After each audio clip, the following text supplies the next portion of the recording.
আসসালামু আলাইকুম। আজকে জুম্মাবার। রুম থেকে আসলে খাবারের কোনো ব্যবস্থা আজকে হয় নাই গা, তো আমরা খুব দেরি হয়ে গেছে উঠতে। কালকে ডিউটির থেকে অনেক দেরি হয়ে গেছে, প্রায় 3টা 3:30 বাইজা গেছে, তো লেট হয়ে গেছে।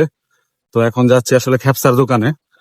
আমার ভিডিওটা করার উদ্দেশ্য হচ্ছে যে খ্যাপসা আসলে অনেকেই ভিডিও ছাড়ছে এই খ্যাপসার, তো আমরা যে খ্যাপসার দোকানে যাচ্ছি সেই খ্যাপসাটা কেমন আর দোকানটা আসলে দেখাবো আপনাদেরকে। চলেন তাহলে আর কথা বাড়াবো না।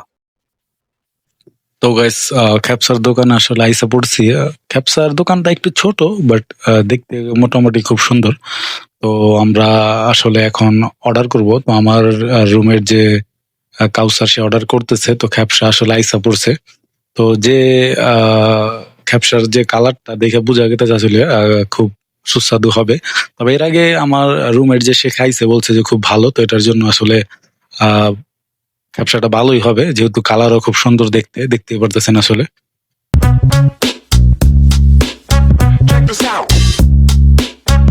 তো গাইস, আমরা যে খ্যাপসাটা নিচ্ছি সেটা হচ্ছে রোবা, মানে 4 ভাগের 1 ভাগ। সেটা হচ্ছে 15 রিয়াল আসলে সেটা পড়ছে। তো মোটামুটি চলে, একজন মানুষ খাইতে পারে, দুইজনও যারা কম খায় তারা দুইজনে খাইতে পারে। তো এই হচ্ছে বিষয়, এটা হচ্ছে খ্যাপসা। তবে খ্যাপসাটা ভালোই ছিল, তেমন একটা খারাপ না। অনেক খ্যাপসাই খাইছি, বাট সেটা একটু ডিফারেন্ট। চাউলটাও ভালো। তো এই ছিল ভিডিও। ভালো থাকবেন, সুস্থ থাকবেন। আসসালামু আলাইকুম।